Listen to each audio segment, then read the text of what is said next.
नमस्कार मित्रों, मेरे स्पिरिचुअल कनेक्ट पे आप सभी लोगों का हार्दिक अभिनंदन है। मित्रों, आज मैं आप लोगों को संत श्री पीपा जी जो थे, बहुत ही अद्भुत संत हैं, उनके बारे में बताने वाले। मित्रों, तो उन्होंने भी बहुत सारे चमत्कार किए हैं जीवन में, तो वो सुनिए मित्रों। संत तो अद्भुत हैं, आज की डेट में भी जो संत हैं हमें बड़े अद्भुत लगते हैं। कौशिक जी हमें सबसे प्रिय हैं। सभी संत हैं अपनी अपनी जगह, लेकिन वो हमें बहुत प्रिय हैं।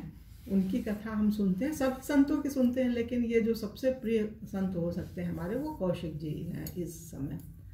तो चलिए शुरू करते हैं मित्रों संत पीपा जी के बारे में।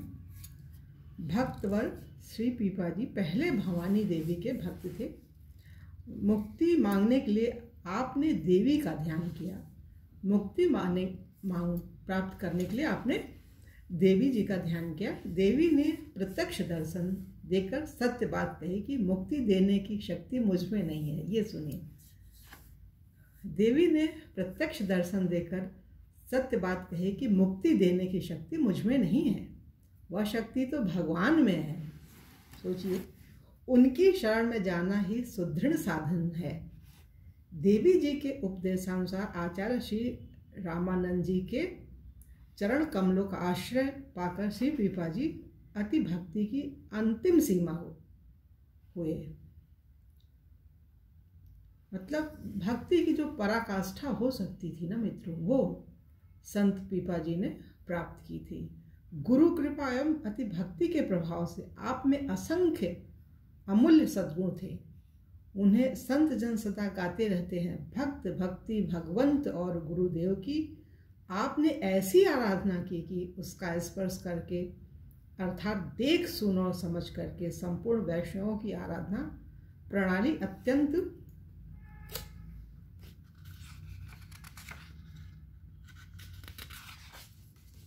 सरस हो गई। आपने अपने प्रभाव से संपूर्ण संसार का कल्याण किया। इसका प्रमाण यह है कि आपने परम हिंसक सिंह को उपदेश देकर अहिंसक और विनीत बना दिया।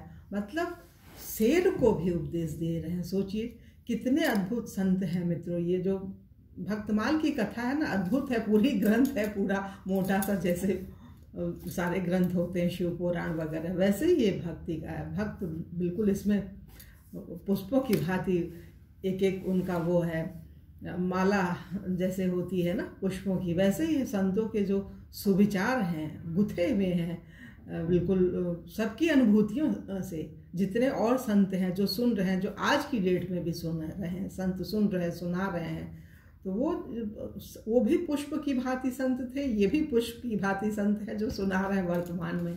हमें तो बहुत अच्छा ही लगती है संतों की ये कथा भक्तमाल। मेरी मतलब जीवन का वो है, उद्देश्य है कि हर संत की कथा YouTube में चलनी चाहिए और उनको सब लोग जाने, और पूरी जीवनी। ये हमारे मतलब एक जीवन का एक उद्देश्य था मित्रों। हम छोटे से ही थे तो हमको जो लोग अच्छा काम करते थे ना, हमें बहुत अच्छे लगते थे, तो उनके बारे में जानना हमें बहुत अच्छा लगता था। तो इसीलिए हम सोचते हैं कि आप लोगों को भी हर चीज़ का ज्ञान हो। जो संत हैं उनके बारे में पता हो ना, वो कैसे संघर्ष करके यहाँ तक पहुँचे हैं, संत बने हैं, और आगे कितना काम कर रहे हैं और करेंगे, ये चीज़ है। श्री पीपा जी से संबंधित कुछ विवरण इस प्रकार हैं, सुनिए मित्रों, ये बहुत बढ़िया है। पहले नंबर पर क्या है, श्री राम नंदाचार्य जी का शिष्य बनने की घटना, ये सुनिए मित्रों। गागरौनगढ़ नामक एक विशाल किला एवं नगर है। वहाँ पीपा नामक एक राजा हुए। वे देवी के बड़े भक्त थे। एक बार उस नगर में साधुओं की जमात आई। साधुओं की मतलब उनका ग्रुप, एक मंडली, जो साधु जिस समुदाय में रहते थे, तो वो पूरे के पूरे ढेर सारे साधु आ गए। राजा ने जमात का स्वागत करके कहा, देवी जी को 40 मन अन्न का भोग लगता है, सभी लोग प्रसाद लेते हैं, आप लोग भी देवी जी का प्रसाद ग्रहण कीजिए। साधुओं ने कहा, हमारे साथ श्री ठाकुर जी हैं, हम उन्हीं को भोग लगाकर प्रसाद लेते हैं, दूसरे देवी देवताओं का नहीं। तब राजा ने उन्हें सीधा सामान दिया, मतलब एक कच्चा जो सामान होता है, दाल चावल आटा वगैरह जो भी। साधुओं ने रसोई करके भगवान का भोग लगाया और मन ही मन प्रार्थना की, हे प्रभु, इस राजा की बुद्धि को बदल लीजिए, इसे अपना भक्त बना लीजिए।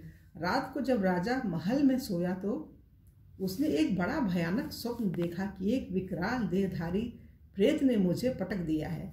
मैं भयभीत होकर रोने लगा। जागते ही राजा ने स्वप्न की घटना पर विचार किया, तब उसे वैराग्य हो गया। अब राजा के सोचने विचारने की रीति दूसरी हो गई। उसे भगवान की भक्ति विशेष प्रिय लगने लगी। राजा ने देवी से माया से मुक्ति एवं भगवत प्राप्ति का मार्ग पूछा। तब देवी जी ने सही बात कही कि काशी में विराजमान श्री स्वामी रामानंद जी को अपना गुरु बनाओ और उनके बताए हुए मार्ग पर चलकर भगवान को प्राप्त करो। देवी जी की आज्ञा पाकर राजा ने काशी को प्रस्थान किया। श्री स्वामी जी के दर्शनों की इच्छा से राजा ने जब श्रीमठ में प्रवेश करना चाहा तो द्वारपालों ने कहा कि आचार्य श्री की आज्ञा के बिना कोई भी भीतर नहीं जा सकता है, आप अपना परिचय दें। उन्होंने कहा, हम गागरोनगढ़ के राजा हैं। जब स्वामी जी से जाकर यह बात कही गई तब द्वारपालों से श्री स्वामी जी ने कहा कि हम लोग तो विरक्त हैं, राजाओं से हमें क्या प्रयोजन। यह सुनकर पीपा जी ने राजशाही वेश का त्याग करके फिर शरणागति की प्रार्थना गला भेजी। देहा शक्ति का निराकरण करने के लिए श्री स्वामी जी ने आदेश दिया। कुएं में गिर पड़े। आज्ञा सुनते ही मन में अत्यंत प्रसन्न होकर पीपा कुएं में गिरने चले। तब श्री स्वामी जी के सेवकों ने पकड़ लिया। इनकी दृढ़ निष्ठा देखकर श्री स्वामी जी बड़े प्रसन्न हुए और इन्हें बुलाकर दर्शन दिया। श्री स्वामी जी रामानंदाचार्य जी ने भक्त पीपा को मंत्र दीक्षा देकर अपना शिष्य बनाया और इनके ऊपर विशेष कृपा की। गुरुदेव के अनुग्रह से श्री पीपा जी ने भगवत भक्ति को दृढ़तापूर्वक अपने हृदय में धारण किया। श्री स्वामी जी ने इन्हें आज्ञा दी कि अब तुम अपनी राजधानी गागरोनगढ़ को जाओ और वहीं घर में रहकर साधु संतों की सेवा करो। 1 वर्ष बीतने पर जब तुम्हारी सेवा को सरस जानेंगे और यह देख लेंगे कि तुम संतों की सेवा में सुख मानते हो और तुम्हारी सेवा से सुखी होकर संत तुम्हारे यहाँ से विदा होते हैं, तब हम तुम्हारे घर आएंगे, वहीं हमारा दर्शन करना। श्री स्वामी जी की ऐसी आज्ञा पाकर श्री पीपा जी घर को लौट आया और बड़ी सुंदर रीति से संत सेवा करने लगे। जब वर्ष पूरा होने लगा तब आपने गुरुदेव भगवान को एक पत्र में लिखकर भेजा कि दास पर आप कृपा कीजिए, अपने वचनों का पालन कीजिए। पत्र पाकर श्री स्वामी जी अपने प्रिय 40 भक्तों को साथ लेकर गागरोनगढ़ को चले।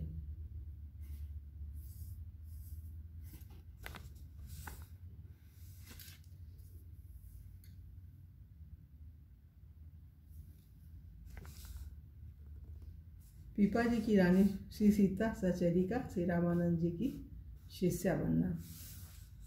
तो वहाँ पे गागरोनगढ़ को चले तो फिर उन्होंने श्री प्रियादास जी ने श्री पीपा जी के श्री रामानंदाचार्य जी का शिष्य बनने की घटना का वर्णन इस प्रकार किया। तो ये पूरा वो है मित्रों, एक कविता के रूप में है, तो वो थोड़ा सा सुन लीजिए, वो थोड़ा सही रहेगा। इसको बीच में ऐसे छोड़ना सही नहीं रहेगा। गागरोनगढ़ बड़ पीपा नाम राजा भयो लयो पन देवी सेवा रंग चढ़ो भारिये आये सु साधु सीधो दियो जोई सोई लियो कियो मन माझ प्रभु बुद्धि फेरी डारिये सोचो निसी रोयो देखी सुपनो बेहाल अति प्रेत विकराल देह धरी के पछारिये अब न सुहाय कछु बहु पाय परी गई नई रीति भई वाही भक्ति लागी प्यारी है।